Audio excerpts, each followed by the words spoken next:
નમસ્કાર મિત્રો, મારી યુટ્યુબ ચેનલમાં તમારું સ્વાગત છે। આજે આપણી વાર્તાનું નામ છે મમતાની કિંમત। શહેરના સૌથી પ્રતિષ્ઠિત અને મોંઘા વિસ્તારોમાંનો એક કૃષ્ણનગર, જ્યાં ઊંચી ઊંચી ઇમારતો અને લીલાછમ બગીચાઓની ભરમાર હતી, ત્યાં આવેલું હતું હરિનિવાસ નામનું એક ભવ્ય 3 માળનું મકાન। આ મકાન પોતાની અનોખી સ્થાપત્ય કળા અને આકર્ષક ડિઝાઇનથી દરેક વ્યક્તિની નજર પોતાની તરફ ખેંચી લેતું હતું। મુખ્ય દરવાજા પર લાગેલી આરસપાળની તકતી પર હરિનિવાસ શબ્દો સોનાની જેમ ચમકતા હતા, જાણે આ ઘર માત્ર પથ્થર અને ઈંટોથી જ બનેલું ન હોય, પરંતુ સમૃદ્ધિ અને વૈભવનું એક જીવંત ઉદાહરણ હોય। બહારથી જોતા આ ભવ્ય મકાન કોઈ રાજમહેલ જેવું લાગતું હતું, જ્યાં ખૂણે ખૂણો સજાવટ અને સુંદરતાથી ભરેલો હતો। મુખ્ય દરવાજાની બંને બાજુએ લાગેલા ફુવારા દિવસ રાત પાણીના કલરવથી વાતાવરણને તાજગી ભર્યું રાખતા હતા, અને ચારેય તરફ ફેલાયેલો બગીચો વિવિધ પ્રકારના ફૂલો અને વૃક્ષોથી સજાવેલો હતો, જે આવા જવાવાળા લોકોને એક સુખદ અહેસાસ આપતો હતો। પરંતુ હવે આ ભવ્યતાની પાછળ છુપાયેલી હતી એક એવી ઉદાસી અને તણાવ જે ધીમે ધીમે આ ઘરની દિવાલોને ખોખલી કરી રહી હતી। પહેલાં આ ઘર ખુશીઓ અને હાસ્ય મજાકથી ગૂંજતું હતું, પરંતુ હવે એ સન્નાટો અને શાંતિનું રાજ હતું। આ ઘરના મુખ્ય રહેલા શેઠ હરિશંકરનું થોડા સમય પહેલાં જ અકાળે અવસાન થઈ ચૂક્યું હતું। તો એક સફળ વેપારી હતા, જેમણે પોતાની સખત મહેનત અને બુદ્ધિમત્તાથી એક નાના કારોબારને એક મોટી ઔદ્યોગિક એકમમાં બદલી નાખ્યો હતો। તેમનું કારખાનું શહેરમાં કપડાં અને વસ્ત્રોનું ઉત્પાદન કરતું હતું, અને બજારમાં તેમની શાખ એટલી મજબૂત હતી કે લોકો તેમના નામ પર જ વેપાર કરતા હતા। પરંતુ મૃત્યુએ તેમને અચાનક છીનવી લીધા અને પાછળ છોડી ગયા પોતાની વિધવા પત્ની લક્ષ્મીદેવી તથા 3 યુવાન પુત્રો વિક્રમ, અજય અને રોહનને। આ ત્રણેય પુત્રો પોતાની પત્નીઓ સાથે આજ હરિનિવાસમાં રહેતા હતા, જે હવે તેમના માટે એક સહિયારું પરંતુ વિવાદાસ્પદ છત બની ચૂક્યું હતું। શેઠ હરિશંકરના ગયા પછી ઘરની જવાબદારી આ ત્રણેય ભાઈઓ પર આવી ગઈ હતી, પરંતુ તેઓ આ બોજ સંભાળવામાં એટલા કુશળ સાબિત રહ્યા નહોતા જેટલા તેમના પિતા હતા। લક્ષ્મીદેવી, જેમને ઘરમાં બધા પ્રેમથી માજી કહીને બોલાવતા હતા, એક એવી મહિલા હતા જેમણે પોતાની આખી જિંદગી આ ત્રણેય પુત્રોને સમર્પિત કરી દીધી હતી। તેઓ એક સાધારણ પરંતુ મજબૂત ઈરાદાવાળા મહિલા હતા, જેમની આંખોમાં હંમેશા મમતાની ચમક રહેતી હતી। તેમની ઉંમર હવે 60ની આસપાસ હતી, પરંતુ તેમની ઉર્જા અને સ્નેહ હજી પણ યુવાનો જેવા હતા। લક્ષ્મીદેવીએ ક્યારેય પોતાના પુત્રોના ઉછેરમાં કોઈ કમી આવવા દીધી નહોતી। જ્યારે વિક્રમ, અજય અને રોહન નાના હતા, ત્યારે તેઓ રાતભર જાગીને તેમની દેખરેખ રાખતા હતા। જે કોઈને તાવ આવી જાય તો તેઓ આખી રાત તેમના ઓશિકા પાસે બેસી રહેતા, ઠંડા પાણીના પોતા બદલતા અને દુઆઓ માંગતા। રોહન, જે સૌથી નાનો હતો, જ્યારે પહેલીવાર શાળાએ ગયો ત્યારે લક્ષ્મીદેવીએ આખો દિવસ ઘરમાં ફરી ફરીને તેની ચિંતા કરી હતી। તેઓ એક એવા માતા હતા જેમને મમતા શબ્દને નવો અર્થ આપ્યો હતો। તેમનો દિવસ પુત્રોના ચહેરા જોઈને શરૂ થતો હતો। સવારે ઉઠતાની સાથે જ તેઓ સૌથી પહેલાં તેમના રૂમમાં ડોક્યું કરીને જોતા કે તેઓ સૂતા છે કે જાગી ગયા છે, અને રાત્રે તેમની સુરક્ષાની પ્રાર્થના કરીને જ સૂતા। મંદિરમાં દરરોજ તેઓ કલાકો સુધી બેસીને ભગવાન પાસે એ જ માગતા કે તેમના દીકરાઓને ક્યારેય કોઈ તકલીફ ન પડે, તેમનું જીવન સુખમય રહે। લક્ષ્મીદેવીનું જીવન આ પુત્રોની આસપાસ જ ફરતું હતું। તેમણે ક્યારેય પોતાની કોઈ ઈચ્છા કે જરૂરિયાતને પ્રાથમિકતા આપી નહોતી। શેઠ હરિશંકર જીવતા હતા ત્યારે પણ તેઓ ઘરની બધી જવાબદારીઓ સંભાળતા હતા, જેથી પતિ અને પુત્રો બેફિકર રહે। પરંતુ હવે તેમના ગયા પછી લક્ષ્મીદેવી એકલા પડી ગયા હતા। જોકે ઘરમાં એટલા બધા લોકો હતા। શેઠ હરિશંકરના અવસાને હજી થોડાક જ મહિનાઓ વીત્યા હતા કે ઘરનું વાતાવરણ બદલાવા લાગ્યું। જે કારોબાર તેમણે મોટી મહેનત અને લગનથી ઊભો કર્યો હતો, તે હવે પુત્રોના હાથમાં હતો, પરંતુ કદાચ તે અનુભવ, બરકત અને વ્યાપારિક કોઠાસૂઝ પિતાની સાથે જ ચાલ્યા ગયા હતા। છેલ્લા કેટલાક મહિનાઓથી કારખાનામાં સતત નુકસાન થઈ રહ્યું હતું। બજારમાં હરીફાઈ વધી ગઈ હતી, કાચા માલની કિંમતો આસમાને આંબી રહી હતી અને ગ્રાહકો ઘટતા જઈ રહ્યા હતા। ત્રણેય ભાઈઓ વિક્રમ, અજય અને રોહન ખૂબ જ પરેશાન રહેવા લાગ્યા હતા। વિક્રમ, જે સૌથી મોટો હતો અને કારખાનું મુખ્ય સંચાલન સંભાળતો હતો, તે રાતભર હિસાબ કિતાબમાં ગૂંચવાયેલો રહેતો। દોસ્તો, કહાની છેલ્લા સુધી જોજો અને વિડીયો લાઈક કરી ચેનલ સબસ્ક્રાઈબ કરી દો। અજય વેચાણ વિભાગ જોતો હતો અને રોહન ઉત્પાદનની જવાબદારી સંભાળતો હતો, પરંતુ તેમની વચ્ચે તાલમેલની કમી હતી। ક્યારેક નાની નાની વાતો પર દલીલો થઈ જતી। બજારમાં તેમનું નામ ડૂબી રહ્યું હતું અને લેણદારો દબાણ કરી રહ્યા હતા। આ બધાની વચ્ચે ઘરનો ખર્ચ પણ એક મોટી સમસ્યા બની ચૂક્યો હતો। હરિનિવાસની જાળવણી ખૂબ જ મોંઘી હતી। વીજળીના બિલ, નોકરોનો પગાર, બગીચાની દેખરેખ અને અન્ય દૈનિક ખર્ચાઓ મળીને એક મોટી રકમ બની જતા હતા। ત્રણેય ભાઈઓ આ વાતથી ચિંતિત હતા કે જો કારોબાર નહીં સુધરે તો ઘર ચલાવવું મુશ્કેલ થઈ જશે. વિક્રમના લગ્નને 5 વર્ષ થઈ ચૂક્યા હતા. તેની પત્ની પ્રિયા એક આધુનિક અને મહત્વાકાંક્ષી મહિલા હતી, જે ઘરની મોટી વહુ હોવાના નાતે પોતાનો પ્રભાવ જમાવવા માંગતી હતી. પ્રિયા શહેરની એક પ્રતિષ્ઠિત કંપનીમાં કામ કરતી હતી, પરંતુ લગ્ન પછી તેણે નોકરી છોડી દીધી હતી અને હવે ઘરની જવાબદારીઓમાં વ્યસ્ત રહેતી હતી. પરંતુ તેનું મન હંમેશા અલગ ઘર અને સ્વતંત્ર જીવન તરફ દોડા કરતું હતું. તે વિચારતી કે સંયુક્ત પરિવારમાં તેની ગોપનીયતા અને આઝાદી મર્યાદિત છે. અજયની પત્ની નેહા પણ આ જ પ્રકારની વિચારસરણી વાળી હતી. તે એક ફેશન ડિઝાઇનર હતી અને પોતાના કરિયરને આગળ વધારવા માગતી હતી, પરંતુ પરિવારના કારણે બંધાયેલી અનુભવતી. સૌથી નાના રોહનની પત્ની સોનિયા સૌથી વધુ બેચેન હતી. તે ગામડામાંથી આવી હતી, પરંતુ શહેરની ચાકમજાળમાં ખોવાઈ ગઈ હતી અને હવે આ મોટા ઘરમાં પોતાની જાતને કેદ અનુભવતી હતી. ત્રણેય વહુઓ હવે આ સંયુક્ત કૌટુંબિક વ્યવસ્થાથી કંટાળી ચૂકી હતી. તેઓ આપસમાં વાતો કરતી કે ઘરમાં આટલા બધા લોકો હોવાથી ખાનગી જીવન પ્રભાવિત થાય છે અને બાળકોમાં ઉછેરમાં પણ મુશ્કેલી પડે છે.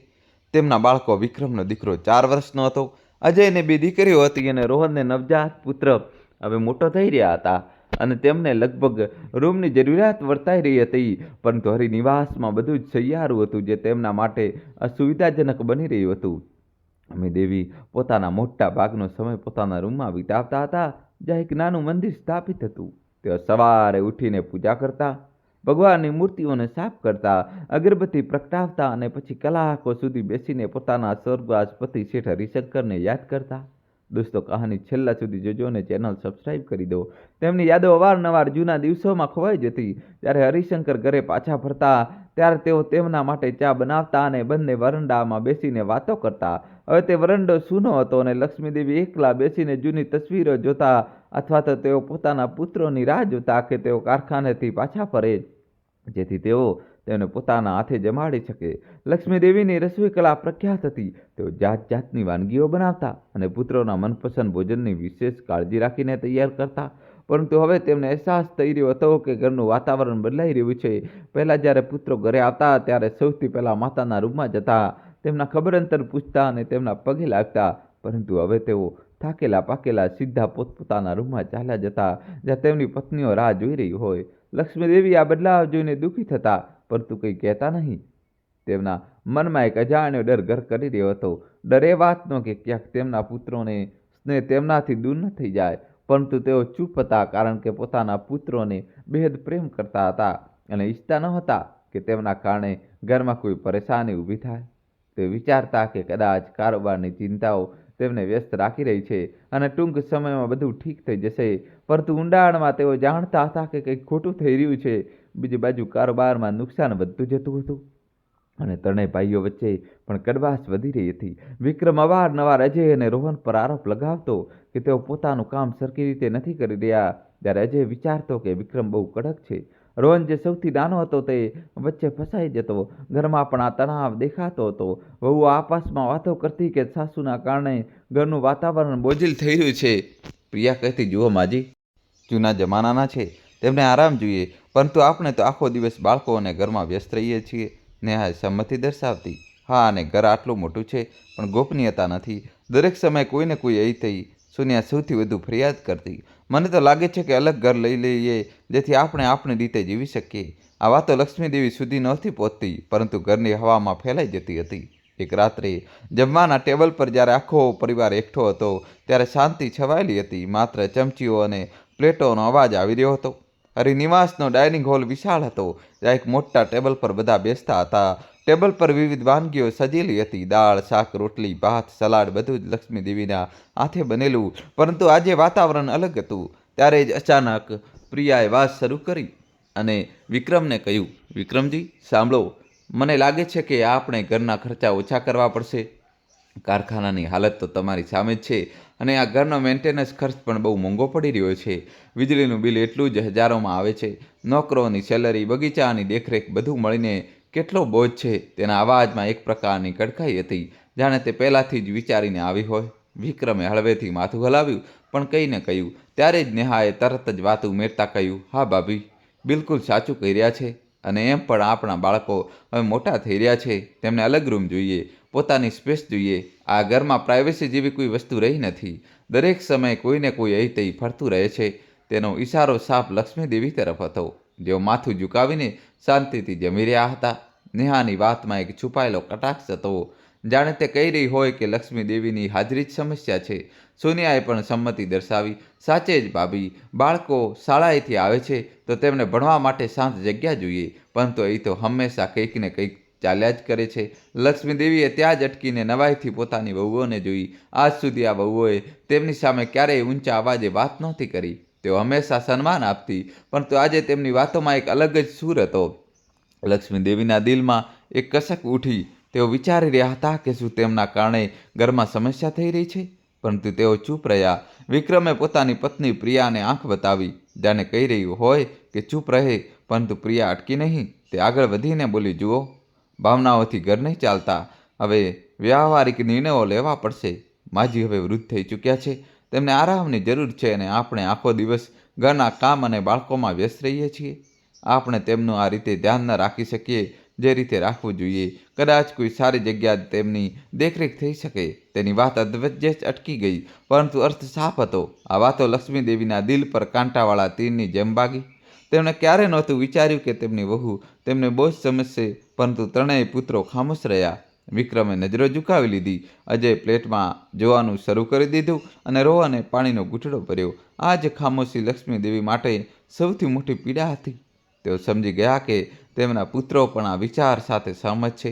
ભલે તેઓ કહી રહ્યા ન હોય કે લક્ષ્મીદેવી ચૂપચાપ ઊભા થયા અને પોતાની રૂમમાં ચાલ્યા ગયા. તેમનું દિલ ભારે હતું, જાણે કોઈ પથ્થર મૂકી દીધો હોય. રૂમમાં પહોંચીને તેઓ પલંગ પર બેસી ગયા અને આંસુ વહેવા લાગ્યા. તે રાત્રે તેઓ ખૂબ રડ્યા. તેમને પોતાના પતિ શેઠ હરિશંકરની બહુ યાદ આવી. કેવી રીતે તેમણે વચન આપ્યું હતું કે લક્ષ્મી, તો જોજે, મારા દીકરા તને ક્યારેય એકલી નહીં છોડે. તેઓ તારું સન્માન કરશે. પરંતુ આજે તે વચન તૂટતું વર્તાઈ રહ્યું હતું. લક્ષ્મીદેવીએ જૂનું આલ્બમ કાઢ્યું, જેમાં પુત્રોના બાળપણની તસવીરો હતી. વિક્રમનો પહેલો જન્મદિવસ, અજયની સાયકલ શીખવાની તસવીર, રોહનનો શાળાનો પહેલો દિવસ. બધી યાદો તાજી થઈ ગઈ. તેમણે વિચાર્યું કે શું તેઓ ક્યાંક કમી રાખી રહ્યા છે, પરંતુ ના, તેમણે તો હંમેશા બધું જ આપ્યું હતું. આખી રાત તેઓ જાગતા રહ્યા અને સવાર થતાં સુધીમાં તેમનું મન ઉદાસ હતું. ઘરનું વાતાવરણ હવે પહેલાં જેવું ન રહ્યું. આગામી થોડા દિવસોમાં તણાવ વધુ વધી ગયો. વહુઓ હવે ખુલીને વાતો કરવા લાગી અને પુત્રોના કાન ભંભેરવા લાગી. લક્ષ્મીદેવી પોતાના રૂમમાં રહેતા હતા, પરંતુ ઘરની દિવાલો પાતળી હતી અને વાતો તેમના કાન સુધી પહોંચી જતી હતી. તેઓ ચૂપચાપ સહન કરતા રહ્યા, કારણ કે તેઓ માતા હતા અને માતાનું દિલ ક્યારેય પોતાના બાળકો પર બોજ નથી બનતું. પરંતુ અંદરથી તેઓ તૂટી રહ્યા હતા. હરિનિવાસની ભવ્યતા હજી પણ બહારની દુનિયા માટે આંખો આંજી દે તેવી હતી, પરંતુ અંદરનું વાતાવરણ દિવસે ને દિવસે વધુ બોજીલ બનતું જતું હતું. જમવાના ટેબલ પર થયેલી વાતચીત પછી ઘરમાં એક અજીબસી શાંતિ છવાઈ ગઈ હતી. લક્ષ્મીદેવી પોતાનો મોટાભાગનો સમય પોતાના રૂમમાં વિતાવવા લાગ્યા હતા. તેઓ હવે પહેલાંની જેમ રસોડામાં કલાકો સુધી ઊભા નહોતા રહેતા, ન તો બગીચામાં ફૂલોને પંપાળતા. તેમનું મન જાણે કોઈ અજાણ્યા દર્દથી ભરાઈ ગયું હતું. તેઓ મંદિરમાં બેસીને કલાકો સુધી પ્રાર્થના કરતા, પરંતુ આંસુ અટકતા નહોતા. તેમને લાગતું હતું કે પોતાના જ ઘરમાં તેઓ હવે પારકા થઈ ગયા છે. બીજી બાજુ ત્રણેય વહુઓ પ્રિયા, નેહા અને સોનિયા હવે ખુલીને વાતો કરવા લાગી હતી. દિવસના સમયે જ્યારે ભાઈઓ કારખાને જતા, ત્યારે તેઓ ડ્રોઈંગ રૂમમાં ભેગી થતી અને કલાકો સુધી ચર્ચા કરતી. પ્રિયા, જે સૌથી મોટી અને સૌથી પ્રભાવશાળી હતી, તે અવારનવાર વાત શરૂ કરતી. તે કહેતી, જુઓ, આપણે કેટલા વર્ષો હજી આવી જ રીતે કાઢીશું. આ ઘર ગમે તેટલું મોટું હોય, પણ આમાં આપણી પોતાની જિંદગી નથી. દરેક સમયે કોઈને કોઈ નજર રાખે છે. માજી તો ઠીક છે, પણ તેમની આદતો જૂની છે. દોસ્તો, કહાની છેલ્લા સુધી જોજો અને ચેનલ સબસ્ક્રાઈબ કરી દો. તેઓ દરેક વસ્તુમાં દખલ કરે છે. નેહા તરત જ સહમતિ દર્શાવતા કહે છે, હા ભાભી, અને બાળકો પણ હવે સમજદાર થઈ રહ્યા છે. તેમને અલગ વાતાવરણ જોઈએ. હું તો વિચારું છું કે અલગ ફ્લેટ લઈ લઈએ, પરંતુ પૈસા ક્યાંથી આવશે? કારખાનું તો ખોટમાં ચાલી રહ્યું છે.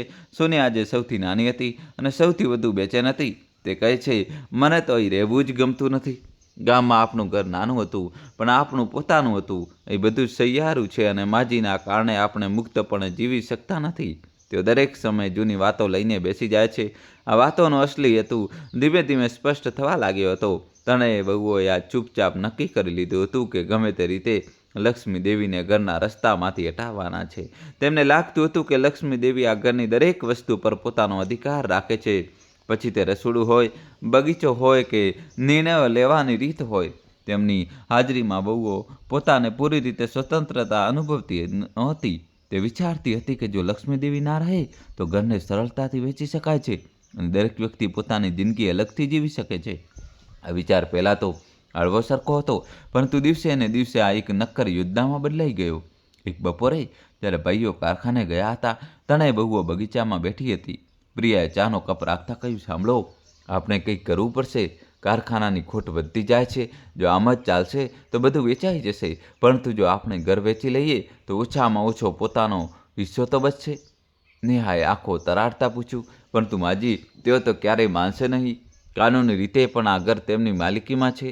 નિયાને ગણગણતા કહ્યું, તો તેમને રસ્તામાંથી હટાવી દો. મેં સાંભળ્યું છે કે હવે સારી સારી વૃદ્ધાશ્રમો છે, જેમ કે 5 સ્ટાર હોટલ. ત્યાં તેઓ આરામથી રહેશે અને આપણી પણ જિંદગી જીવી શકીશું. પ્રિયાએ હસતા હસતા કહ્યું, બિલકુલ. અને ભાઈઓએ સમજાવવા સરળ છે. તેઓ પહેલાંથી જ તણાવમાં છે. બસ તેમને એ વિશ્વાસ અપાવવાનો છે કે આ મા માટે જ સારું છે.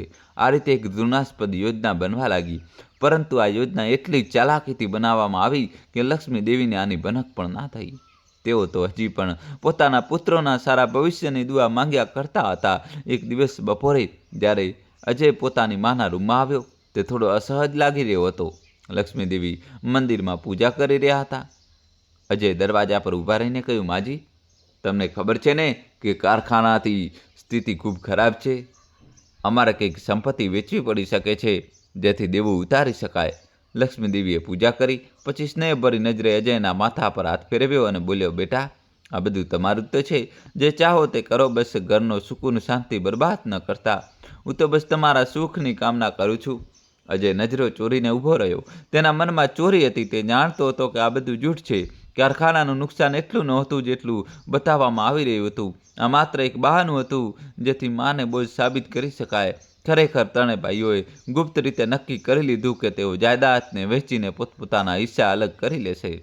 હરિનિવાસની 3 હિસ્સામાં વિભાજિત કરવું, કારખાનાના શેર વેચવા, બેંક બેલેન્સ અલગ કરવું, બધી યોજના બની ચૂકી હતી. પરંતુ આના માટે સૌથી મોટી બાધા લક્ષ્મી દેવી હતા. કાનૂની અને નૈતિક બંને રીતે તેઓ આ ઘર અને સંપત્તિના માલિક માનવામાં આવતા હતા. શેઠ હરિશંકરે પોતાની બધી સંપત્તિ તેમની દેખરેખમાં છોડી હતી અને કાગળોમાં પણ તેમનું નામ પ્રમુખ હતું. દીકરાઓ માને ઘરથી કાઢવાનો બદનામ દાગ પોતાના માથા પર લગાવવા નહોતા માગતા. તેથી તેમણે એક કુટિલ યોજના બનાવી. માને પોતે આ માનવા પર મજબૂત કરવા કે તેમના માટે અલગ રહેવું બધું સારું છે. રાતોમાં વહુઓ પોતપોતાના પતિઓના કાન ભંભેરતી રહી. પ્રિયા વિક્રમને કહેતી, તમે જોઈ નથી રહ્યા માજીના કારણે ઘરનું વાતાવરણ કેટલું ભારે છે. બાળકો પણ ડરે છે. તેમને આખો દિવસ ખાંસી રહે છે અને તેઓ જૂની વાતો લઈને બેસી જાય છે. આપનું તો જીવવું મુશ્કેલ થઈ ગયું છે. નેહા અજયને કહેતી, અજય, જો માજી અહીં જ રહ્યા તો હું મારા બાળકોને લઈને પિયર ચાલી જઈશ. હું એટલો તણાવ સહન નથી કરી શકતી. સોનિયા સૌથી આગળ હતી. તે રોહનને કહેતી, નમન, સોરી રોહન, જો માજી અહીં જ રહ્યા તો હું સાચે જ પિયર ચાલી જઈશ. મારાથી તેમની દેખરેખ નથી થતી. તેઓ દર સમયે કંઈક ને કંઈક કહેતા રહે છે. જ્યારે સાચું એ હતું કે લક્ષ્મી દેવી પોતાના બધા કામ જાતે કરતા હતા. તેઓ સવારે ઉઠીને નહાતા, પૂજા કરતા, પોતાનો રૂમ સાફ કરતા અને ક્યારેક કોઈ વહુ પાસે પાણીનો ગ્લાસ પણ નહોતો માંગ્યો. તેઓ તો ચૂપચાપ પોતાનો સમય મંદિર અને યાદોમાં વિતાવતા હતા. પરંતુ નફરત અને લાલચની આગે બધાને આંધળા કરી દીધા હતા. આ યોજના અનુસાર પહેલાં કારખાનાની ખોટને વધારી ચડાવીને બતાવવામાં આવી. વિક્રમ રોજ ઘરે પાછો ફરીને થાકેલો ચહેરો બનાવતો અને કહેતો, આજે ફરી મોટું નુકસાન થયું. અજય હિસાબની ફાઇલો લાવીને બતાવતો, જેમાં જાણી જોઈને ખોટા આંકડા ભરવામાં આવતા હતા. રોહન ચૂપ રહેતો, પરંતુ સહમતિ દર્શાવતો. ધીમે ધીમે લક્ષ્મી દેવીને પણ આ વિશ્વાસ થવા લાગ્યો કે ઘર સાચે સંકટમાં છે. તેઓ પોતાના પુત્રોની ચિંતામાં રાતભર જાગવા લાગ્યા. આખરે તે મનુષ્ય દિવસ પણ આવી ગયો જ્યારે પુત્રોએ પોતાની મા સાથે સીધી વાત કરવાનો નિર્ણય લીધો. સાંજનો સમય હતો. સૂરજ ડૂબી ચૂક્યો હતો અને હરિનિવાસના બગીચામાં ગુલમોહરના પાંદડા વિખરાયેલા પડ્યા હતા. હવામાં એક ઉદાસી જેવી ઓગળેલી હતી. લક્ષ્મી દેવી પોતાના રૂમની બારીમાંથી બહાર લોનને જોઈ રહ્યા હતા. ગુલમોહરના લાલ ફૂલ હવે મુરઝાઈ રહ્યા હતા, માનો તેમની પોતાની જિંદગીનું વિખરાવ બયાન કરી રહ્યા હોય. તેમના મનમાં જૂની યાદો ઘૂમી રહી હતી. જ્યારે વિક્રમ નાનો હતો અને ગુલમોહરની નીચે રમતો હતો, અજય પાંદડા ભેગા કરતો અને રોહન ફૂલ તોડીને તેમને લાવતો. હવે તે ફૂલ પણ સૂકા લાગી રહ્યા હતા. દોસ્તો, કહાની છેલ્લા સુધી જોજો, નવો ટ્વિસ્ટ આવશે. ત્યારે જ રૂમનો દરવાજો ખોલ્યો અને ત્રણેય પુત્રો અંદર દાખલ થયા. વિક્રમ સૌથી આગળ હતો, તેની પાછળ અજય અને રોહન. તેમના ચહેરા પર એક અજીબ પ્રકારની ગંભીરતા હતી, પરંતુ આંખોમાં કોઈ હમદર્દી ઝલકી રહી નહોતી. લક્ષ્મી દેવીએ તેમને જોઈને હસવાનો પ્રયત્ન કર્યો અને ખુરશી તરફ ઇશારો કરતા બોલ્યા, આવો બેટા, બેસો. આજે વહેલા આવી ગયા કારખાનેથી. વિક્રમે ખુરશી ન લીધી. તે ઊભો રહ્યો અને બોલ્યો, માજી, અમે તમારી સાથે એક જરૂરી વાત કરવા માંગીએ છીએ. લક્ષ્મી દેવીનું દિલ શમી ગયું. તેઓ સમજી ગયા કે વાત કોઈ ગંભીર છે, છતાં તેઓ હસ્યા અને બોલ્યા, હા મારા બાળકો, કહો શું વાત છે. રોહન અને અજયે નજરો ઝુકાવી લીધી. તેઓ વાત કરવાની હિંમત નહોતા ભેગા કરી શકતા. આખરે વિક્રમે હિંમત ભેગી કરી અને બોલ્યો, માજી, તમે જાણો છો કે અમે ત્રણેય ભાઈ સવારે નીકળી જઈએ છીએ અને મોડી સાંજે પાછા ફરીએ છીએ. કારખાનાની ચિંતાઓ અલગ છે અને ઘરમાં તમારો ખ્યાલ રાખવાવાળું કોઈ નથી. પ્રિયા, નેહા અને સોનિયા પણ બાળકો અને ઘરની જવાબદારીઓમાં એ હદે ગૂંચવાયેલી રહે છે કે તેઓ તમારી દવા, ડૉક્ટર અને આરામનું એવું ધ્યાન નથી રાખી શકતી જેવો તમારો અધિકાર છે. અમે નથી ઈચ્છતા કે આ ઉંમરે તમને કોઈ તકલીફ થાય. લક્ષ્મી દેવીના શ્વાસ થંભી ગયા. તેઓ સમજી ગયા કે વાત કઈ દિશામાં જઈ રહી છે. તેમનો ચહેરો પીળો પડી ગયો, પરંતુ તેમણે પોતાની જાતને સંભાળી અને ધ્રુજતા અવાજે પૂછ્યું, તો તમે શું ઈચ્છો છો બેટા? વિક્રમે વાતને ફેરવતા કહ્યું, માજી, અમે વિચાર્યું કે થોડા સમય માટે તમને એક ખૂબ જ સારા કેન્દ્રમાં સ્થાનાંતરિત કરી દઈએ. લોકો આને વૃદ્ધાશ્રમ કહે છે, પરંતુ તે ખરેખર કોઈ 5 સ્ટાર હોટલ જેવી જગ્યા છે. દોસ્તો, કહાની છેલ્લા સુધી જોજો અને વિડીયો લાઇક કરી ચેનલ સબસ્ક્રાઇબ કરી દો. ત્યાં દરેક સમય ડૉક્ટર અને નર્સ હાજર રહે છે. તમારી ઉંમરની ઘણી મહિલાઓ પણ ત્યાં હશે, જેમની સાથે તમારું મન પરવાયેલું રહેશે. અમે રોજ તમને મળવા આવ્યા કરીશું અને જેવા જ અમારા આર્થિક હાલત અને ઘરની પરિસ્થિતિઓ ઠીક થશે, અમે તમને પાછા લઈ આવીશું. બસ થોડા મહિનાઓની જ વાત છે. માજી, કૃપા કરીને અમારી મજબૂરી સમજો. લક્ષ્મી દેવીએ ખાલી નજરોથી પોતાના ત્રણેય પુત્રોને જોયા, જેમને તેમણે પોતાની કુખેથી નહીં પણ દિલથી જન્મ આપ્યો હતો, જેમના માટે તેમણે પોતાની જુવાની કુરબાન કરી દીધી હતી, જેમને કાંટો વાગવા પર પણ તેમનો જીવ અદ્ધર થઈ જતો હતો. આજે એ જ પુત્રો તેમને ઘરથી કાઢવા માટે કેટલા સુંદર અને મીઠા શબ્દોનો પ્રયોગ કરી રહ્યા હતા. તેમની અંદર કંઈક તૂટી ગયું. તે આખરી આશા જે સંતાનના સ્નેહ પર ટકેલી હતી, તે પણ ચૂરચૂર થઈ ગઈ. તેમની સામે બે રસ્તા હતા. કાં તો તેઓ ચીસ પાડીને બૂમો પાડીને તેમની ફરજ યાદ અપાવતા, તેમને વળતા રડતા અને કહેતા કે તમને આ અધિકાર કોણે આપ્યો, અથવા પછી પોતાની મમતાની લાજ રાખતા પોતાના સંતાનને શર્મિંદા થવાથી બચાવવા માટે ચૂપચાપ તેના નિર્ણય સહમતિ આપી દેતા. તેમણે બીજો રસ્તો પસંદ કર્યો, કારણ કે તે માં હતી અને માં ક્યારેય પોતાના સંતાનને દુઃખી કે શર્મિંદા જોઈ શકતી નથી, ભલે આના માટે તેને પોતાનું હૃદય જ કેમ ન કાઢવું પડે. લક્ષ્મી દેવીએ ઊંડો શ્વાસ લીધો. તેમણે પોતાના આંસુઓને પાંપડોની પાછળ છુપાવ્યા. પછી ખૂબ જ ધીમા અને થાકેલા અવાજે બોલ્યા, જો મારી ખુશી અને મારો સુકૂન, શાંતિ તમને આમાં જ દેખાય છે, તો મને મંજૂર છે. હું ત્યાં જતી રહીશ જ્યાં તમે લોકો સુખથી રહી શકો. આ સાંભળતા ત્રણેય પુત્રોના ચહેરા પર અચાનક એક અજીબ પ્રકારની શાંતિ અને રાહત ફેલાઈ ગઈ, માનો તેમના માથા પરથી કોઈ ભારે બોજ ઉતરી ગયો હોય. તેઓ એ ભૂલી ગયા કે તેઓ બોજ નહીં, પણ તે છત હટાવી રહ્યા હતા જે તેમને જીવનભર દુનિયાની ગરમી અને ઠંડીથી બચાવતી રહી હતી. અજય ઝડપથી કહ્યું, ધન્યવાદ માજી, તમે ખૂબ સારો છો. અમે વાયદો કરીએ છીએ કે ત્યાં તમને કોઈ કષ્ટ નહીં થાય. અમે કાલે જ તમને ત્યાં છોડી આવીશું અને બધી ઉત્તમ વ્યવસ્થા કરીશું. પુત્ર રૂમમાંથી ચાલ્યા ગયા, પરંતુ લક્ષ્મી દેવી ત્યાં પથ્થરની મૂર્તિની જેમ બેસી રહ્યા. તેમની આંખોની સામે અતીત ભૂતકાળની તસવીરો ઘૂમવા લાગી. વિક્રમનું પહેલું પગલું, અજયનો સ્કૂલનો પહેલો દિવસ, રોહનનો જન્મદિવસ, બધું જ જેમ ફિલ્મની જેમ ચાલી રહ્યું હતું. આજે આ બધી યાદો તેમની મજાક ઉડાવી રહી હતી. રાતનો અંતિમ પ્રહર હતો. લક્ષ્મી દેવી સામાન બાંધી રહ્યા હતા. તેમને પોતાના કેટલાક સાધારણ કપડાં, કેટલાક ઘરેણાં, શેઠ હરિશંકરની તસવીર અને કેટલીક જૂની યાદગાર વસ્તુઓ એક નાના સુટકેસમાં રાખી. તેમને ખબર હતી કે કદાચ હવે તેઓ આ ઘરમાં ક્યારેય પાછા ના આવી શકે. આ ઘર જેની દરેક ઈંટ તેમણે પોતાના પ્રેમ અને ત્યાગથી જોડી હતી, હવે તેમના માટે પરાયું થઈ ચૂક્યું હતું.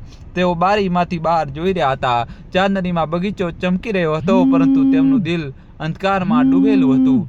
બીજી સવારે ઘરમાં એક અજીબ સરખી દોડધામ હતી. વહુઓ ઉપરથી ઉદાસ બનવાનો પ્રયત્ન કરી રહી હતી, પરંતુ તેમની આંખોમાં છુપાયેલી ખુશી લક્ષ્મી દેવીથી છુપી નહોતી. ગાડી તૈયાર હતી. વિક્રમ ડ્રાઇવિંગ સીટ પર બેઠો હતો. અજય રોહન પાછળની સીટ પર. લક્ષ્મી દેવીએ છેલ્લી વાર પોતાના ઘર તરફ જોયું. એ વરંડાને જોયો જ્યાં બેસીને તેઓ હરિશંકર સાથે ચા પીતા હતા. એ બગીચાને જોયો જેને તેમને પોતાના હાથોથી સવાર્યો હતો. પછી ભીની આંખો સાથે ગાડીમાં બેસી ગયા. સફર શાંતિમાં કપાઈ. કોઈએ વાત કરવાની હિંમત ન કરી. કદાચ અંતર આત્માના હળવા ડંકે તેમને બોલતા રોક્યા હતા. શહેરથી દૂર એક નાના કસ્બામાં ગાડી ઇમારત સામે રોકાઈ જેના પર લખ્યું હતું શાંતિ નિવાસ. આ નામ કેટલું વિનમનમાં ભરેલું હતું. પોતાનાથી દૂર ભલા કેવી શાંતિ. ત્યાંના પ્રભારીએ કાગળની કાર્યવાહી પૂરી કરી. લક્ષ્મી દેવીએ ચૂપચાપ દરેક કાગળ પર અંગૂઠો લગાવ્યો, કારણ કે તેઓ પોતાના પુત્રો સામે તમાશો બનવા નહોતા માંગતા. પ્રભારીએ તેમને રૂમ બતાવ્યો. સાફ સુથરો તો હતો, પરંતુ તેમાં એ પોતાપણું નહોતું જે તેમના પોતાના ઘરની દિવાલોમાં વસતું હતું.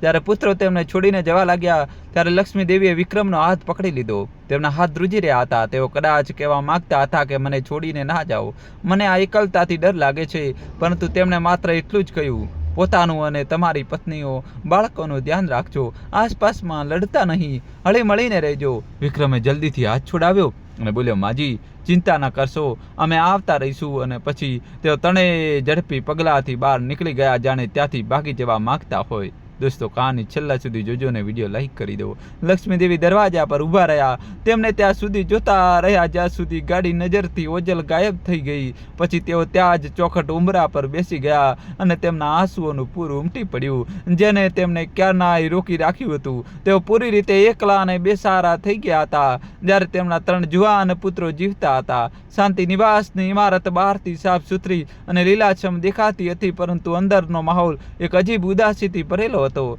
લક્ષ્મી દેવીએ જે રૂમ આપવામાં આવ્યો હતો તે નાનો પરંતુ વ્યવસ્થિત હતો. એક સિંગલ બેડ, એક કબાટ, એક નાની મેજ અને ખુરશી, અને બારીમાંથી બહાર એક નાનો બગીચો દેખાતો હતો. દિવાલો સફેદ હતી, ફ્લોર પર ટાઇલ્સ ચમકી રહી હતી અને હવામાં અગરબત્તીની હળવી સુગંધ હતી. પરંતુ આ બધા છતાં રૂમમાં ખાલીપો હતો. એક ઠંડક હતી જે લક્ષ્મી દેવીના દિલ સુધી પહોંચી રહી હતી. અહીં કોઈ પોતાનું નહોતું. કોઈએ હાસ્ય નહોતું જે હરિનિવાસમાં ક્યારેક ગૂંજતું હતું. કોઈએ ઊંઘ નહોતી જે તેમના પુત્રોના આવવા પર અનુભવાતી હતી. પહેલા દિવસે લક્ષ્મી દેવીએ પોતાનો સામાન કબાટમાં ગોઠવ્યો.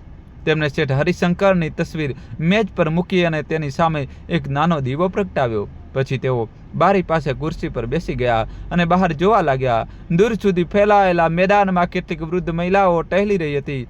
કોઈ એકલી બેઠી હતી, કોઈ આપસમાં વાતો કરી રહી હતી, પરંતુ તેમની આંખોમાં એ જ ઉદાસી હતી જે લક્ષ્મી દેવીના દિલમાં હતી.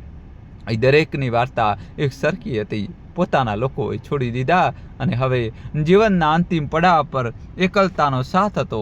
શાંતિ નિવાસમાં દિવસ અને રાત કોઈ કેદીની જેમ પસાર થવા લાગ્યા. સવારનો નાસ્તો એક નક્કી કરેલા સમયે, બપોરનું ભોજન, સાંજની ચા અને રાતનું ખાણું બધું જ ઘડિયાળના હિસાબે. લક્ષ્મી દેવીએ પહેલાં તો બધું સહન કરતા રહ્યા. તેઓ સવારે ઉઠીને નહાતા, સાદી સાડી પહેરતા, કપાળ પર નાનો ચાંદલો લગાવતા અને પછી પોતાના રૂમમાં જ પૂજા કરતા. પૂજા પછી તેઓ બહાર બગીચામાં ટહેલવા જતા. ત્યાં ઘણી અન્ય મહિલાઓ મળતી, કોઈ વિધવા, કોઈ તેગાયેલી માતા, કોઈ બીમાર પતિને છોડીને આવેલી. બધાની વાર્તાઓ સાંભળીને લક્ષ્મી દેવીનું દિલ વધુ ભારે થઈ જતું.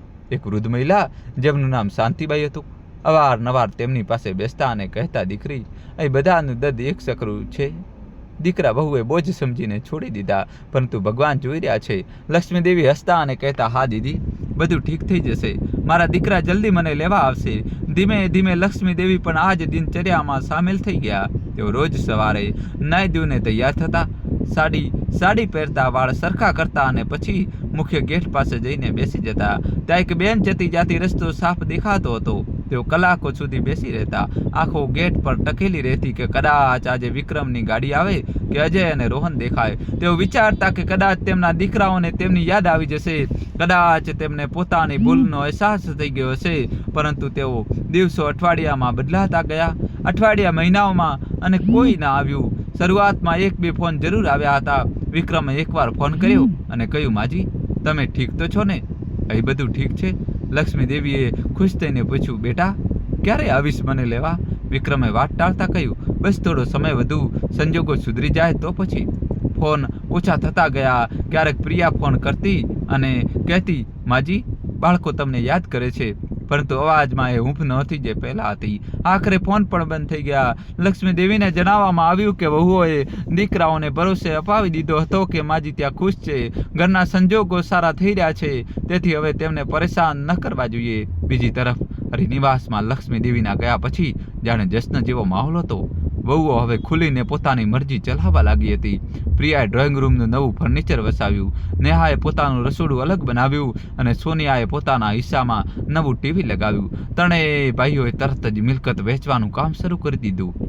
હરિનિવાસના મોટા હોલમાં એક બેઠક થઈ, ત્યાં વકીલને બોલાવવામાં આવ્યા. ઘરને 3 ભાગમાં વહેંચવામાં આવ્યું. પહેલો માળ વિક્રમને, બીજો અજયને અને ગ્રાઉન્ડ ફ્લોર રોહનને. વચ્ચે મોટી મોટી દિવાલો ઊભી કરી દેવામાં આવી. તે મોટો હોલ ક્યારેય બધાને એકસાથે જોડતો હતો, તે હવે પૂરી રીતે વિભાજિત થઈ ચૂક્યો હતો. કારખાનાના પણ ભાગલા પાડી દેવામાં આવ્યા. અલગ અલગ વિભાગ, અલગ અલગ ખાતા, બેંક બેલેન્સ પણ વહેંચી દેવામાં આવ્યું. પરંતુ પ્રકૃતિ ચૂપચાપ આ બધું જોઈ રહી હતી. વહેંચણીના તરત જ પછી જાણે ઘરની બરકત ખતમ થઈ ગઈ. કારખાનામાં પહેલાં જે નાનું મોટું નુકસાન હતું તે હવે મોટું થઈ ગયું. ગ્રાહકો છોડીને જવા લાગ્યા, મજૂરોમાં અસંતોષ વધ્યો અને ભાઈઓમાં વ્યાપારિક દુશ્મની શરૂ થઈ ગઈ. વિક્રમ અજય પર આરોપ લગાવતો કે તેણે એક મોટો ઓર્ડર ગુમાવ્યો. અજય રોહનને જવાબદાર ઠેરવતો કે ઉત્પાદનમાં ઘટાડો થયો. જે ગઈકાલ સુધી એક થાળીમાં ખાતા હતા, હવે એકબીજાનું મોઢું જોવાનું પણ પસંદ કરતા નહોતા. પ્રિયા, નેહા અને સોનિયા પણ હવે એકબીજાથી ઈર્ષા કરવા લાગી હતી. ઘરની શાંતિ જે લક્ષ્મી દેવીની હાજરીથી કાયમ હતી, હવે પૂરી રીતે તબાહ થઈ ચૂકી હતી. પરંતુ હજી સુધી કોઈને પોતાની ભૂલનો અહેસાસ થયો નહોતો. તેઓ સમજી રહ્યા હતા કે આ બધું વેપારના ઉતાર ચઢાવ છે અને જલ્દી જ બધું ઠીક થઈ જશે. 4 મહિના પસાર થઈ ગયા. શાંતિ નિવાસમાં લક્ષ્મી દેવીની તબિયત ઝડપથી બગડવા લાગી. પહેલાં તો તેઓ ટહેલતા હતા, બીજા સાથે વાતો કરતા હતા, પરંતુ હવે તેઓ મોટા ભાગે પલંગ પર જ રહેતા. ડૉક્ટરોએ તપાસ કરી અને કહ્યું કે તેમને કોઈ મોટી બીમારી નથી, બસ અંદરનું દુઃખ તેમને ખાઈ રહ્યું છે. તેમનું દિલ તૂટી ચૂક્યું હતું. તેઓ હવે વાતો પણ ઓછી કરતા હતા, બસ ખામોશ સૂઈ રહેતા અને છતને તાકી રહેતા. ક્યારેક ક્યારેક આંસુ વહી જતા, પરંતુ અવાજ નીકળતો નહીં. શાંતાબાઈ તેમની પાસે બેસતા અને કહેતા, દીકરી હિંમત રાખ, ભગવાન બધું જોઈ રહ્યો છે. પરંતુ લક્ષ્મી દેવી માત્ર માથું હલાવતા. તેમનું મન હવે માત્ર એક જ વાત પર અટકેલું હતું, કાશ તેમના દીકરા એકવાર આવતે, એકવાર કહેત કે માં અમને માફ કરી દે. બીજી તરફ હરિનિવાસમાં એક નવી સમસ્યા ઊભી થઈ ગઈ. વિક્રમને અચાનક એક જૂની કાનૂની મૂંઝવણનો સામનો કરવો પડ્યો. કારખાનાની એક જમીનના જૂના કાગળો હતા, જેમાં કંઈક સમસ્યા હતી. વકીલે જણાવ્યું કે તે સંપત્તિના કાગળોમાં લક્ષ્મી દેવીની સહીની સખત જરૂર છે. તેમની સહી વગર મામલો ઉકેલાઈ શકે તેમ નથી, નહીતર ભારે નુકસાન થઈ જશે. વિક્રમે વિચાર્યું કે ચાલો આજ બહાને મા સાથે મુલાકાત પણ થઈ જશે અને કામ પણ થઈ જશે. તેને પોતાના ભાઈઓને ન જણાવ્યું, કારણ કે તેને લાગ્યું કે તે એકલો જઈને જલ્દી કામ પતાવી લેશે. તેને કેટલાક ફળ અને મીઠાઈનો ડબ્બો લીધો. વિચાર્યું કે માજી ખુશ થઈ જશે. દોસ્તો, કહાનીમાં જબરજસ્ત ટ્વિસ્ટ આવશે. છેલ્લા સુધી જોજો અને વિડીયો લાઇક કરી ચેનલ સબસ્ક્રાઇબ કરી દો. રસ્તામાં વિક્રમ વારંવાર વિચારી રહ્યો હતો કે માને શું મોઢું બતાવશે. 4 મહિના થઈ ગયા હતા, એકવાર પણ ગયો ન હતો, પરંતુ તેનો સ્વાર્થ તેના પર હાવી હતો. તે વિચારી રહ્યો હતો કે બસ સહી લઈ લઈશ અને પાછો આવી જઈશ. શાંતિ નિવાસ પહોંચતા જ તેને માહોલ કંઈક અજીબ લાગ્યો. ત્યાં શોખ જેવું વાતાવરણ હતું. તે રિસેપ્શન પર ગયો અને પોતાની મા વિશે પૂછ્યું. ઇન્ચાર્જે તેને ઊંડી નજરે જોયો અને કહ્યું, તમે બહુ મોડા આવ્યા છો. વિક્રમે શરમાતા જખવાણા પડતા કહ્યું, ખરેખર બહુ વ્યસ્ત હતો, મારે માજીના રૂમમાં જવું છે. ઇન્ચાર્જે ઊંડો શ્વાસ લીધો અને કહ્યું, રૂમ નંબર 9. પરંતુ હવે વિક્રમ વાત પૂરી સાંભળ્યા વગર જ ઝડપી પગલાંથી ચાલી નીકળ્યો. તેનું દિલ જોર જોરથી ધડકી રહ્યું હતું. એક અજીબ સરખો ડર તેને ઘેરી રહ્યો હતો. જ્યારે તે રૂમના દરવાજા પર પહોંચ્યો તો દરવાજો ખુલ્લો હતો. અંદરનું દ્રશ્ય જોઈને તેના કદમ થંભી ગયા. રૂમ ખાલી હતો. પલંગ પર સાફ ચાદર બિછાવેલી હતી અને તેના ચહેરા પર એક સફેદ પરબડિયું રાખેલું હતું, જેના પર લક્ષ્મી દેવીની તસવીર હતી. ત્યાં કોઈ નહોતું. વિક્રમના ગળામાં જાણે કાંટા ખૂંચવા લાગ્યા. તેને ફરીને નસને અવાજ આપ્યો. એક વૃદ્ધ આયા આવી અને વિક્રમને ઓળખી ગઈ. તે ગુસ્સા અને દુઃખની ભરાઈને બોલી, તું હવે આવ્યો જ્યારે તે જતી રહી? વિક્રમ પર જાણે વીજળી પડી ગઈ. તેને લથડતા અવાજે પૂછ્યું, શું મતલબ? માજી ક્યાં છે? આયાએ પલંગ તરફ ઈશારો કર્યો અને કહ્યું, તે તો ક્યારના તમ લોકોની રાહ જોઈને થાકી ગયા હતા. તેમણે આ જગ્યા છોડી દીધી છે, પરંતુ જતા પહેલાં તારા માટે આ પત્ર અને તસવીર છોડી ગયા હતા. તેમણે કહ્યું હતું કે મારો દીકરો વિક્રમ આવશે તો તેને આપી દેજો. વિક્રમે ધ્રુજતા હાથે પરબડી ઉઠાવ્યું. આ એ જ પત્ર હતો જે તેના પિતા શેઠ હરિશંકરે મરતા પહેલા લખ્યો હતો અને લક્ષ્મી દેવીને કહ્યું હતું કે સમય આવે દીકરાઓને આપી દેજો. આ પત્ર લક્ષ્મી દેવીએ હંમેશા પોતાના છાતી સરસો હૃદયની નજીક લગાવીને રાખ્યો હતો અને હવે તે વિક્રમના હાથમાં હતો. તેને ખબર નહોતી કે આ નાના સરખા કાગળમાં તેની જિંદગીનું સૌથી ભયાનક સત્ય છુપાયેલું છે. વિક્રમ ત્યાં જ પલંગના કિનારે બેસી ગયો. તેના હાથ બહુ ખરાબ રીતે ધ્રુજી રહ્યા હતા અને આંખોમાંથી આંસુ વહી રહ્યા હતા. તેને પરબડિયું ખોલ્યું. પત્રની પહેલી જ લીટી વાંચતાની સાથે જ તેના પગ નીચેની જમીન સરકી ગઈ. પત્રમાં લખ્યું હતું, મારા વહાલા દીકરાઓ વિક્રમ, અજય અને રોહન, જ્યારે તમે આ પત્ર વાંચી રહ્યા હશો તો તેનો મતલબ એ છે કે હું આ દુનિયામાં નથી અથવા તમે મને એટલું દુઃખ આપ્યું છે કે મને આ પગલું ભરવું પડ્યું છે. હું તમને સત્ય જણાવવા માંગુ છું કે મેં અને લક્ષ્મીએ જીવનભર છુપાવ્યું હતું. તમે ત્રણેય મારા સગા દીકરા નથી. તમારા એસલી માં અમને ગરીબીના કારણે છોડીને ચાલી ગઈ હતી. અમે ભિખારી જેવા હતા, પરંતુ લક્ષ્મી દેવી જે એક મોટા ખાનદાનની એકમાત્ર વારસદાર હતી, તેમણે તમને દત્તક લીધા. તેમણે પોતાની બધી સંપત્તિ મને સોંપી દીધી જેથી હું તમને સારું જીવન આપી શકું. હરિનિવાસ, કારખાનું, બેંક બેલેન્સ બધું જ ખત્મ લક્ષ્મી દેવીનું હતું. હું તો માત્ર તેમની એક વિશ્વાસુ કર્મચારી હતો. લક્ષ્મીએ તને ક્યારેય સાવકા હોવાનો અહેસાસ થવા દીધો નથી. તેમણે તને પોતાની કુખે જન્મેલી બાળકની જેમ ઉછર્યો, પરંતુ મને ડર હતો કે મારા પછી તું તેમને બોજ સમજીશ. તેથી મેં એક ગુપ્ત ઘર તેમના નામે ખરીદ્યું અને આ વસિયત બનાવી કે જો લક્ષ્મી ઘરમાં નહીં રહે તો બધી સંપત્તિ એક ટ્રસ્ટને ચાલી જશે જે સમાજ કલ્યાણ માટે કામ કરશે. જો તું આ વાંચી રહ્યો છે તો લક્ષ્મીને બહુ દુઃખ આપ્યું છે. હવે તારો આ સંપત્તિ પર કોઈ હક નથી. હું તને આશીર્વાદ આપું છું કે તું પોતાની ભૂલ સુધારે અને લક્ષ્મીને પાછી લાવે. તારો પિતા હરિશંકર. પત્ર વાંચતા વાંચતા વિક્રમનું શરીર ધ્રુજી રહ્યું હતું. જેમ જેમ તે પંક્તિઓ આગળ વધારતો ગયો તેમ તેમ તેનો ચહેરો સફેદ પડતો ગયો. આખો પત્ર વાંચી લીધા પછી પણ તે કાગળ પરથી નજરો હટાવી શક્યો નહીં. તેને લાગ્યું કે દુનિયા તેને ગળી જશે. તે સતબદ્ધ થઈ ચૂક્યો હતો. તેના મગજમાં ઊંડો સન્નાટો છવાઈ ગયો હતો.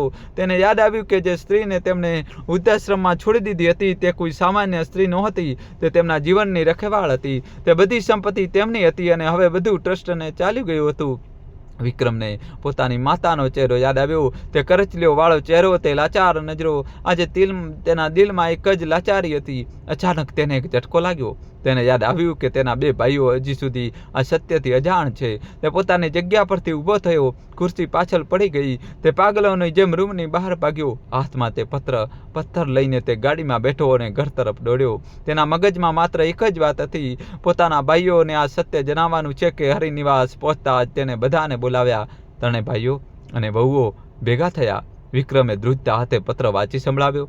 રૂમમાં સન્નાટો છવાઈ ગયો. બધાના ચહેરા પીળા પડી ગયા. તેઓ સમજી ગયા કે જે જાયદાદ માટે તેમને માતાને તરછોડી દીધી તે હવે હંમેશા માટે તેમના હાથમાંથી નીકળી ચૂકી છે.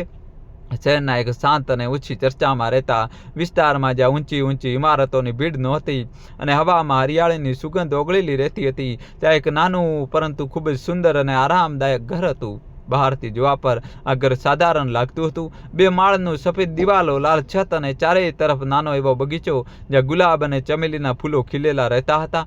ઘરનું કોઈ નામ નહોતું કે તે કોઈ પાટિયું લાગેલું હતું. આ ઘર દુનિયાથી છુપાયેલું હતું અને આના વિશે ન તો હરિનિવાસના રહેવાસીઓને ખબર હતી કે ન તો બહારની દુનિયાને.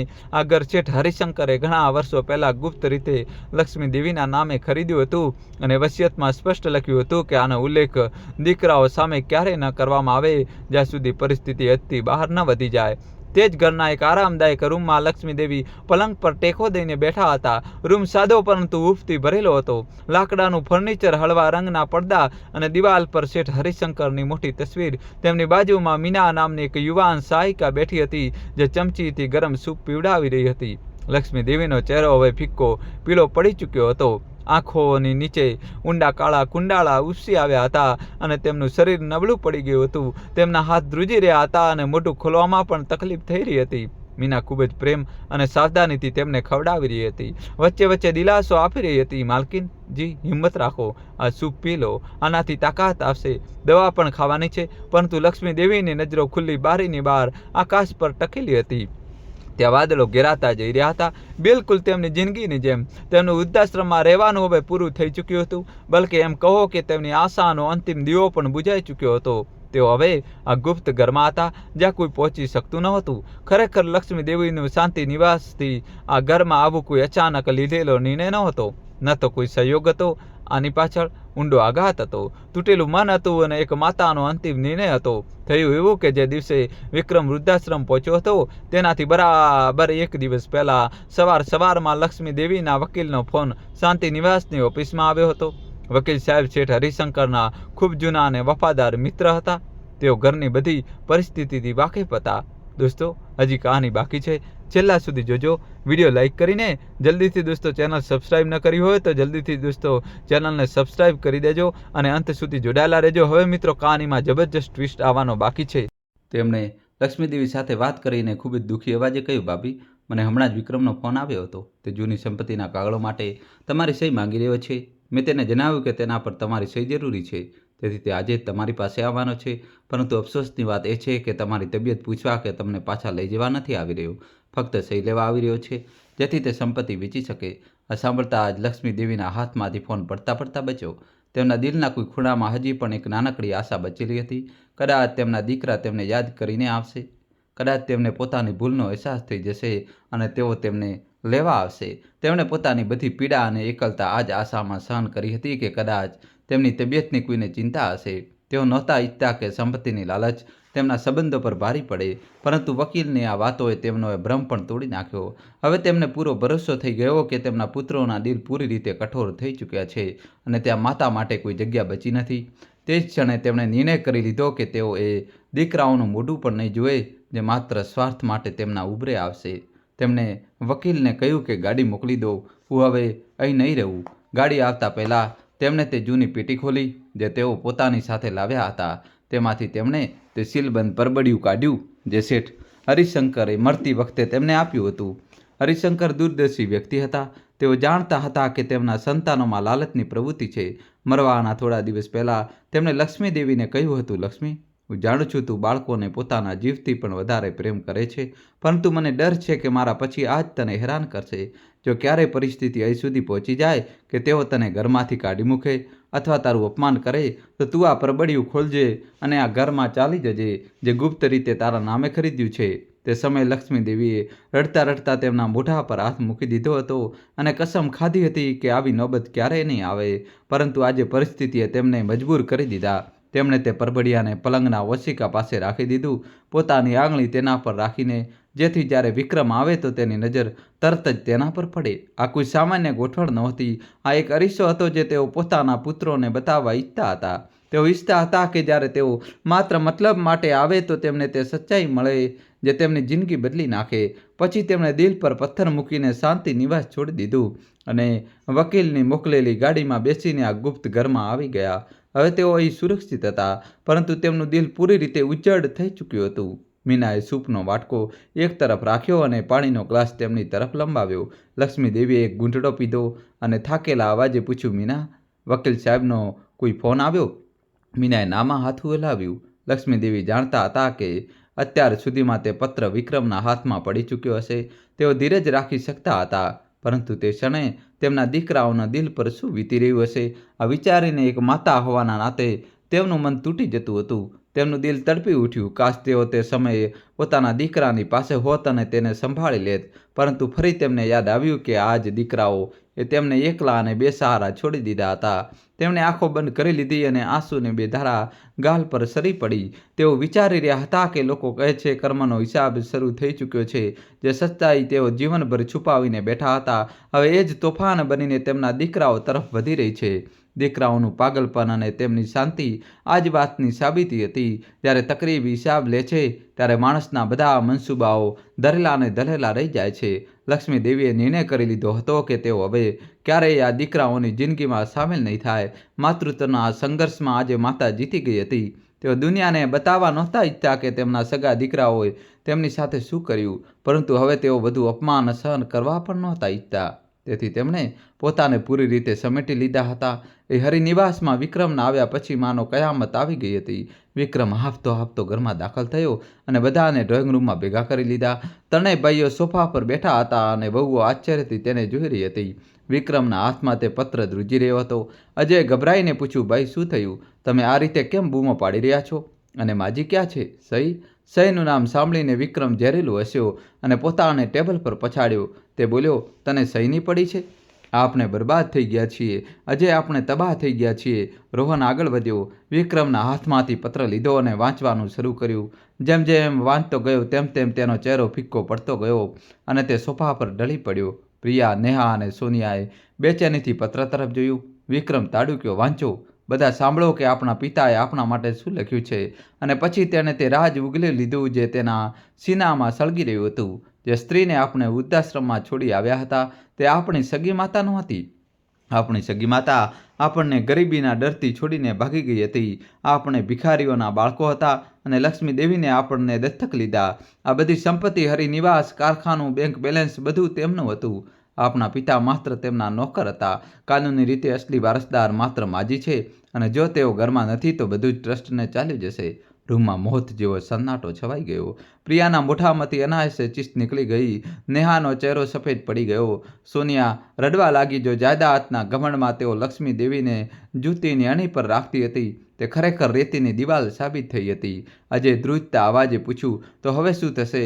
વિક્રમે માથું પકડી લીધું અને જમીન પર બેસી ગયો. આવો કંઈ નહીં થઈ શકે. પિતાજીએ અંતમાં લખ્યું છે કે જો તું આ વાંચી રહ્યો છે તો તેનો અર્થ એ કે માજીને બહુ દુઃખ આપ્યું છે.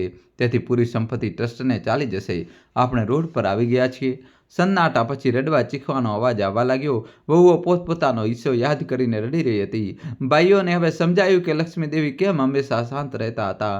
તેમણે ક્યારેય જાયદાદનો ઉલ્લેખ એટલા માટે નહોતો કર્યો કારણ કે તેમણે મમતાના કારણે બધું જ તેમના નામે કરી રાખ્યું હતું. પરંતુ જ્યારે દીકરાઓએ તેમને ઠુકરાવી દીધા તો તેમણે બધું પાછું લઈ લીધું. આ અહેસાસ તેમને ભયાનક લાગ્યો. જે ધનને ખાતર તેમણે માને એકલી છોડી હતી તે જ ધન હવે હંમેશા માટે ચાલ્યું ગયું. અચાનક વિક્રમ ઊભો થયો અને બોલ્યો, આપણે માજીને શોધવા પડશે. આપણે માફી માંગવી પડશે. માત્ર તે જ આપણને બચાવી શકે છે. ત્રણેય ભાઈઓ પાગલોની જેમ શાંતિ નિવાસ તરફ ભાગ્યા. પરંતુ ત્યાં પહોંચીને ઇન્ચાર્જે ઠંડા સ્વરે જણાવ્યું કે તેઓ જઈ ચૂક્યા છે અને સખત સૂચના છે કે કોઈને નવું સરનામું આપવામાં ના આવે. ભાઈઓ વકીલ પાસે ગયા પરંતુ વકીલે મળવાની ના પાડી દીધી અને કહ્યું કે માલકીનજી હવે કોઈને મળવા નથી માગતા. તેમનું કહેવું છે કે મારા દીકરા હવે મારા માટે મરી ચૂક્યા છે. આ સાંભળીને વિક્રમ વકીલની ઓફિસની બહાર ઘૂંટણીએ પડી ગયો અને બાળકની જેમ ધ્રુજકે રડવા લાગ્યો. તેને માજીને તે શાંત નજરો યાદ આવવા લાગી જ્યારે તેઓ તેમને છોડીને જઈ રહ્યા હતા. તે પળ જ્યારે તેને માનો હાથ ઝટકી દીધો હતો. આજે તે જ હાથ તેના માથા પરથી ઉઠી ચૂક્યો હતો. જાયદાદના દસ્તાવેજો હવે રદ્દીના ટુકડા હતા. કારખાનું દેવામાં ડૂબી ગયું હતું. ઘર વેચાવાની અણી પર હતું. પ્રિયા, નેહા અને સોનિયા હવે માથું છુપાવવાની જગ્યા માટે તરસતી હતી. તેમના સંતાનો આ બધું જોઈ રહ્યા હતા અને કદાચ શીખી રહ્યા હતા કે વૃદ્ધાશ્રમમાં માતા પિતાને કેવી રીતે રાખવા જોઈએ. લક્ષ્મી દેવી ગુપ્ત ઘરમાં એકલી હતી. તેઓ જાણતા હતા કે તેમના દીકરા હવે દર દર ભટકી રહ્યા હશે પરંતુ હવે તેઓ કંઈ કરી શકતા નહોતા. દિલનો અરીસો એકવાર તૂટી જાય તો જોડાતો નથી. તેમણે પોતાની મમતાનું દેવું ચૂકવી દીધું હતું. લાવારીસ બાળકોના નામ, ઓળખ અને પ્રેમ આપ્યો હતો. બદલામાં તેમને એકલતા મળી. કુદરતે તેમને ન્યાય આપ્યો પરંતુ આ ન્યાયમાં બધાનું નુકસાન હતું. લક્ષ્મી દેવીએ આંખો બંધ કરી અને ભગવાનને કહ્યું, તારી દુનિયાના રંગ અજીબ છે. તેમણે દિલથી દીકરાઓને માફ કરી દીધા હતા પરંતુ પાછા ફરવું અશક્ય હતું. જો પાછા ફરી જાય તો દુનિયા કહેશે કે દોલતે સંબંધ ખરીદી લીધા. તેઓ પોતાની ઇજ્જતનો સોદો કરી શકતા નહોતા. સમયનું પૈડું ધીમે ધીમે ફરતું રહ્યું. હરિનિવાસ હવે પહેલાં જેવો રહ્યો નહોતો. તે ભવ્ય ભવન જે ક્યારે હાસ્ય અને ખુશીઓથી ગૂંજતું હતું હવે એક ખાલી ખોખા જેવું લાગતું હતું. બેંકનું તાળું મુખ્ય દરવાજા પર લાગેલું હતું અને કારખાનાની બહાર મજૂરોના વિરુદ્ધ પ્રદર્શનના નિશાન બાકી હતા. ત્રણેય ભાઈ વિક્રમ, અજય અને રોહન હવે શહેરના એક નાના ભાડાના મકાનમાં રહેતા હતા. તે મકાન એટલું નાનું હતું કે ત્રણેય પરિવારોને એકસાથે રહેવામાં પણ જગ્યાની અછત અનુભવાતી હતી. ફાટેલા જૂના કપડાં, મર્યાદિત ખાવાનું અને બાળકોના ભણતરનો ખર્ચ બધું જ હવે તેમની જિંદગીનો હિસ્સો બની ચૂક્યું હતું. પ્રિયા, નેહા અને સોનિયા જે ક્યારેય રાણીની જેમ રહેતી હતી હવે પોતે જમવાનું બનાવતી, કપડાં ધોતી અને બાળકોને સ્કૂલ બસ સુધી મૂકવા જતી. તેમનું અભિમાન ચૂરચૂર થઈ ચૂક્યું હતું. લાલચે તેમને એટલા આંધળા કરી દીધા હતા કે હવે પોતાના જ સંતાનો સાથે નજર મેળવવામાં શરમ આવતી હતી. બાળકો તેમને નફરતની નજરે જોતા હતા કારણ કે તેમણે પોતાની દાદી સાથે જે કર્યું તે બધું જોયું હતું. પરંતુ સૌથી મોટી સજા એ હતી કે તેઓ જાણતા હતા કે લક્ષ્મી દેવી ક્યાં છે. વકીલ સાહેબે એકવાર ભૂલથી જણાવી દીધું હતું કે માલકીનજી શહેરના શાંત વિસ્તારમાં તે ગુપ્ત ઘરમાં રહે છે.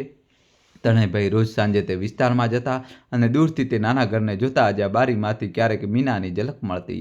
તેઓ જાણતા હતા કે માજી અંદર છે, પરંતુ દરવાજો ખટખટાવવાની હિંમત નહોતી. એક સાંજે જોરદાર વરસાદ પડી રહ્યો હતો. વિક્રમ ઘરના ફાટક પર પડી ગયો અને ચીસ પાડતા બોલ્યો, માં, હું જાણું છું તું અંદર છે. હું બરબાદ થઈ ચૂક્યો છું. માં, કૃપા કરીને મને એક વાર જોઈ લો. અજય અને રોહને તેને ઉઠાવ્યો, પરંતુ તેમની આંખોમાં પણ આંસુ હતા. તેઓ પાછા ફર્યા, પરંતુ દિલમાં એક સણકો રહી ગયો. એક ગુપ્ત ઘરમાં લક્ષ્મી દેવીની જિંદગી શાંત પરંતુ ઉદાસ હતી. મીના તેમની પૂરી દેખરેખ રાખતી. સવારે ઉઠીને પૂજા, બપોરે બગીચામાં ટહેલવું, સાંજે પુસ્તક વાંચવું અથવા જૂની યાદોમાં ખોવાઈ જવું. પરંતુ રાતો મુશ્કેલ હતી. તેઓ વિચારતા કે તેમના દીકરાઓ કેવી રીતે દિવસો વિતાવતા હશે. દોસ્તો, કહાની છેલ્લા સુધી જોજો અને વિડીયો લાઇક કરી ચેનલ સબસ્ક્રાઇબ કરી દો. એક મા માટે પોતાના બાળકોને તકલીફમાં જોવા તે સૌથી મોટી સજા હતી. મીના તેમને દિલાસો આપતી, માલકીનજી, તમે પરેશાન ન થાઓ. તેઓ પોતાના કર્મોનું ફળ ભોગવી રહ્યા છે. લક્ષ્મીદેવી ઠંડો શ્વાસ લઈને કહેતી, મીના, દરવાજો મેં બંધ કર્યો છે, પરંતુ દિલનો દરવાજો હજુ પણ ખુલ્લો છે. હું ઈચ્છું છું કે તેઓ પોતાની સજા પૂરી કરે, પરંતુ એ નથી ઈચ્છતી કે તેઓ પૂરેપૂરા તૂટી જાય. એક અઠવાડિયા પછી અચાનક વકીલ સાહેબનો ફોન આવ્યો. ત્રણે ભાઈઓને પોતાની ઓફિસે બોલાવવામાં આવ્યા. વિક્રમ, અજય અને રોહન ફાટેલા જૂના કપડામાં શર્મિંદા ઉદાસ થઈને ત્યાં પહોંચ્યા. વકીલ સાહેબે તેમને જોઈને માથું ઝુકાવ્યું અને કહ્યું કે માલકીનજીએ મારા દ્વારા એક સંદેશ મોકલ્યો છે. ત્રણેય ભાઈ ઉત્સાહ અને ડરના મિશ્રિત ભાવ સાથે સીધા બેસી ગયા. વકીલ સાહેબે ચશ્મા સરખા કરતા કહ્યું કે માલકીનજીનું કહેવું છે કે તેઓ કાનૂની રીતે હવે પણ આ બધી જાયદાદના માલિક છે, અને કારણ કે આ જાયદાદ શેઠ હરિશંકરની મહેનતથી બની હતી, એટલા માટે તેઓ આને નષ્ટ નહીં થવા દે. વિક્રમે ધ્રુજતા પૂછ્યું, તો શું માજી પાછા આવી રહ્યા છે? વકીલ સાહેબે દૃઢતાથી કહ્યું, ના, પરંતુ તેમણે એક શરત રાખી છે. કારખાનું અને હરિનિવાસ વેચાવાની અણી પર છે.